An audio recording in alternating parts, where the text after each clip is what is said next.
Assalamualaikum warahmatullahi wabarakatuh. Halo sahabat bangsa, sahabat bangsa Tulangkan.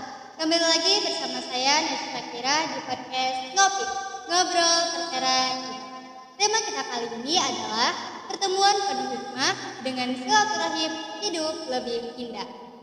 Alhamdulillah hari ini kita kedatangan tamu yang super duper spesial teman-teman, yaitu Ustazah Leni Evi Susanti SPDI. Assalamualaikum Ustazah. Waalaikumsalam warahmatullahi wabarakatuh. Bagaimana kabarnya hari ini Ustazah? Alhamdulillah sehat. Ustazah, mengawali obrolan kita kali ini, menurut Ustazah seperti apa sih pengertian silaturahim menurut perspektif agama dan budaya kita, dan mengapa menjaga silaturahim dianggap penting dalam ajaran kita? Pengertian silaturahmi menurut perspektif agama dan budaya kita adalah bahwasanya silaturahmi itu adalah mempererat tali kasih sayang atau tali persaudaraan antara sesama manusia.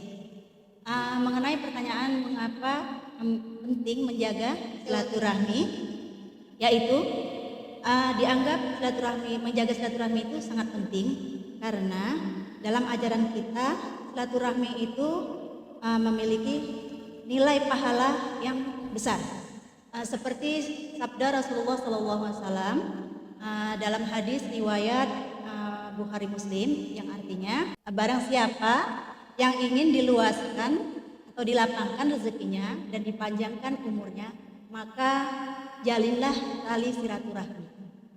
Jadi jelaslah di dalam hadis tersebut mengatakan bahwasanya kita kalau ingin mendapat rezeki yang lebih baik dan panjang umur, sehat selalu, kita harus menjaga silaturahmi. Nah Ustazah, ini sangat menarik untuk segera diterapkan. Namun bolehkah Ustazah memberi contoh praktik menjaga silaturahmi dalam kehidupan sehari-hari, sehingga kita benar-benar paham yang seperti apa perwujudan dari menjaga silaturahmi ini? Contoh praktik silaturahmi dalam kehidupan sehari-hari sehingga kita paham seperti apa perwujudan dari menjaga silaturahmi itu adalah yang harus kita lakukan. Yang pertama, saling mengunjungi dan berkomunikasi. Ya. Kita antara sama teman ataupun sama keluarga saling berkunjung dan saling berkomunikasi. Setelah itu yang kedua yaitu senantiasa tersenyum, ya, dan menampakkan wajah yang gembira setiap bertemu dengan seseorang. Jadi nggak tahu apa masalahnya pada kita, tapi tetap kita menampakkan wajah senyum. Ya. Dan yang ketiga adalah saling mendoakan yang baik-baik buat sesama, ya, terutama kepada teman dan keluarga. Nah itu yang keempat, saling memaafkan. Saling memaafkan, maksudnya apabila teman ada kesalahan kepada kita, kita maafkan. Jangan menjadi dendam di dalam hati kita. Yang kelima yaitu memberikan ucapan selamat pada teman ataupun kepada keluarga yang meraih prestasi atau mendapat kebaikan. Ustazah, terkadang kami timbul nih rasa malas untuk hanya sekedar melakukan senyum sapa dan salam kepada orang lain.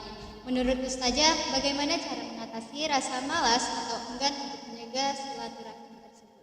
Ya, menurut saya cara mengatasi rasa malas, bahkan tersenyum aja pun malas, ya kan?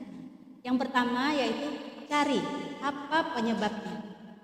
Untuk senyum aja masa malas, kan gitu. Sedangkan senyum itu adalah sedekah, ibadah ya kan? Gitu. Jadi dengan demikian kita cari apa penyebabnya. Apakah kita karena kelelahan atau kurang sehat badan kita sehingga untuk senyum aja pun malas. Pertama kita cari penyebabnya. Dan yang kedua, membuang pikiran yang negatif. Ya, itu pikiran yang negatif juga menimbulkan rasa malas pada kita. Ya. Selanjutnya kita berpikir yang positif-positif aja. Dan yang ketiga, makan makanan yang sehat supaya badan kita tetap fit. Gitu, dan istirahat yang cukup, ya. Karena kalau kita kurang istirahat atau mengantuk, timbul rasa malas dari tubuh kita itu, dari badan kita dari dalam, ya kan? Dan selanjutnya mengapresiasi diri supaya tetap bersemangat. Seperti itu. Lebih ke menjaga mood berarti ya. Iya. Ya Ustazah. Bagaimana pendapat Ustazah tentang silaturahmi seringkali diabaikan atau dianggap remeh dalam kehidupan modern? Ya, menurut saya tentang silaturahmi dianggap remeh atau sering diabaikan oleh pada abad sekarang ini, zaman modern ini. Ya, menurut saya hanya salah paham aja, salah persepsi seperti itu ya. Kalau zaman dahulu silaturahmi itu dilakukan dengan cara berkunjung, ya, langsung bertemu dengan orangnya. Ya. Karena sekarang zaman modern kan melalui HP. Jadi sepertinya kalau HP itu kan sudah merupakan kebutuhan setiap anak ataupun setiap siswa. Ya, contohnya aja di sekolah kita ini gitu. Nah, pasti semua mempunyai HP gitu. Jadi dengan HP tadi, setelah pulang sekolah masuk ke kamar menggunakan HP, ya dia kan juga mungkin berkomunikasi dengan HP-nya ya di dalam kamar tadi kan. Nah, jadi beranggapan orang seakan-akan itu meremehkan silaturahmi. Padahal di dalam kamar dengan menggunakan HP dia juga bisa hello dengan temannya atau dengan keluarganya atau dengan siapa. Itu kan juga dilakukan dengan cara bersilaturahmi. Nah, Ustazah, selanjutnya, sebagai pengingat untuk kami, apa nasihat atau anjuran agama dari Ustazah terkait dengan memberi maaf dan memulihkan hubungan yang mungkin terganggu karena konflik yang personal maupun kelompok yang terjadi?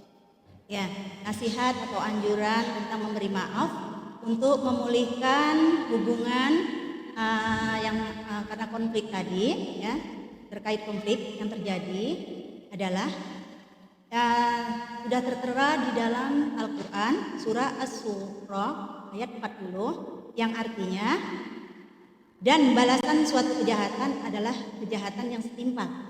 Tetapi barang siapa memaafkan dan berbuat baik kepada orang yang berbuat jahat, maka pahalanya dari Allah. Sungguh dia tidak menyukai orang-orang yang zalim.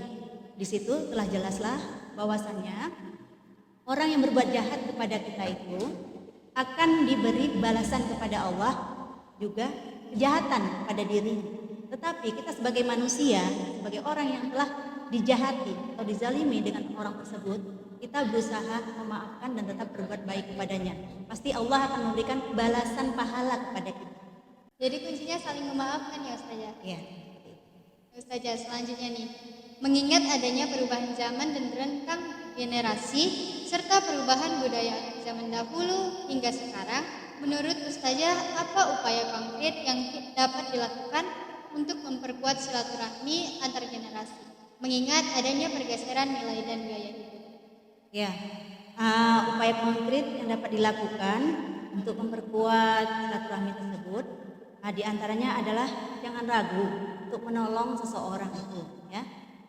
Dan di saat orang tersebut meminta bantuan kepada kita, dan setelah itu kita juga jangan menghitung-hitung bantuan yang kita berikan kepadanya, tenaga, ya, misalnya membangkit-bangkit atau mengungkit-ungkit, ya, tidak boleh, ya, seperti itu.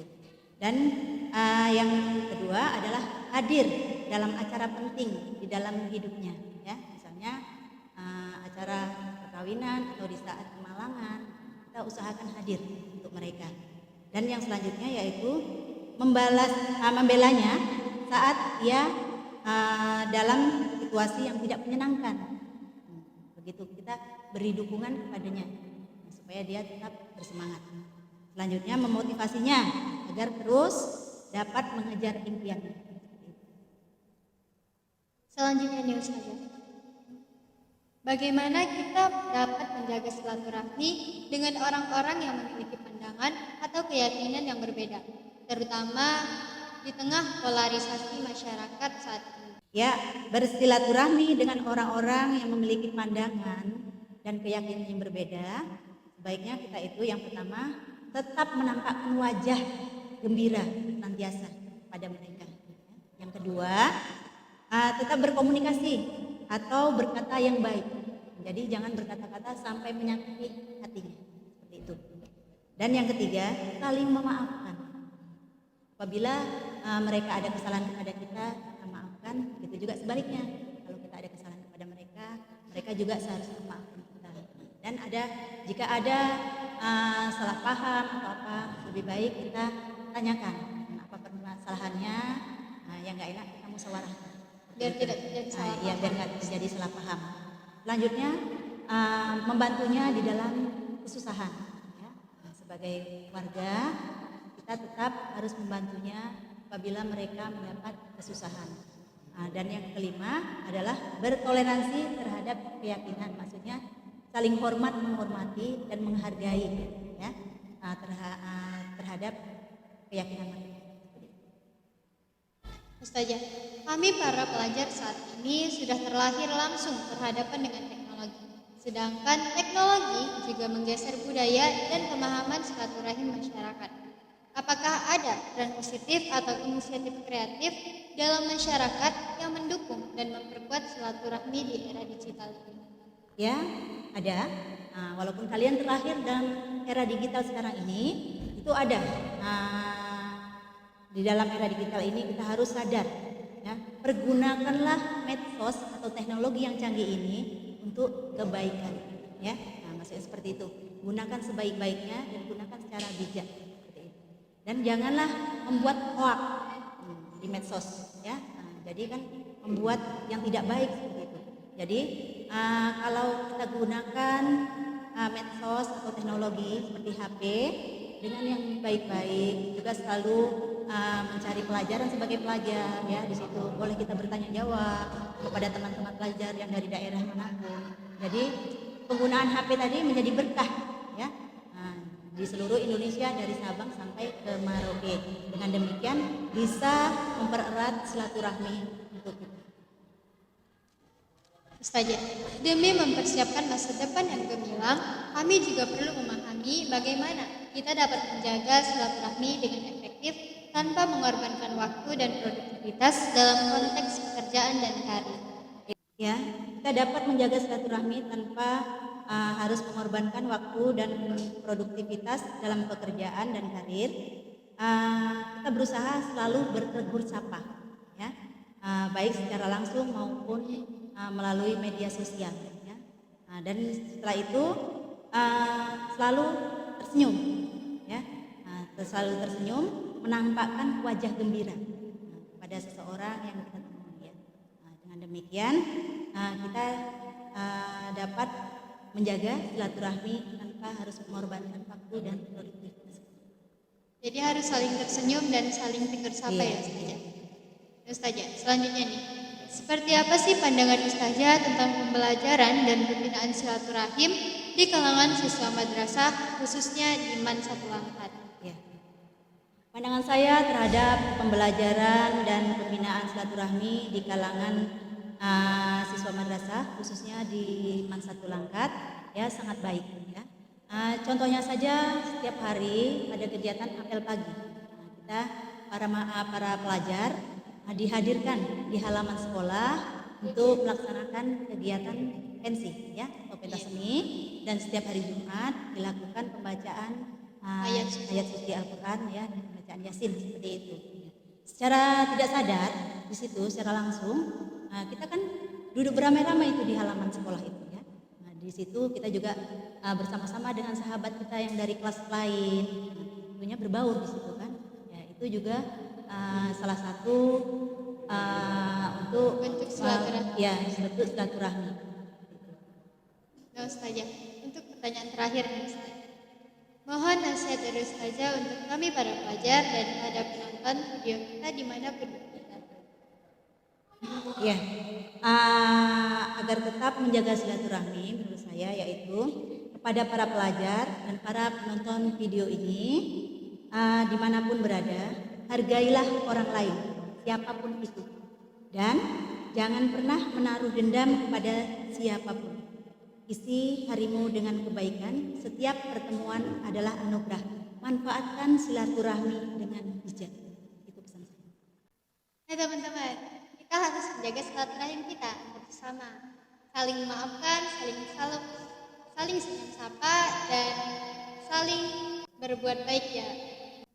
Nah teman-teman, kita harus saling bertegur sapa dan saling memaafkan serta senyum, ya teman-teman, agar silaturahmi tetap terjaga. Sekian podcast kita pada kali kali ini. Saya Najwa Syakira selaku host pada hari ini kami undur diri. Assalamualaikum warahmatullahi wabarakatuh. Waalaikumsalam warahmatullahi wabarakatuh. Jumansa, jujur, amanah, santun.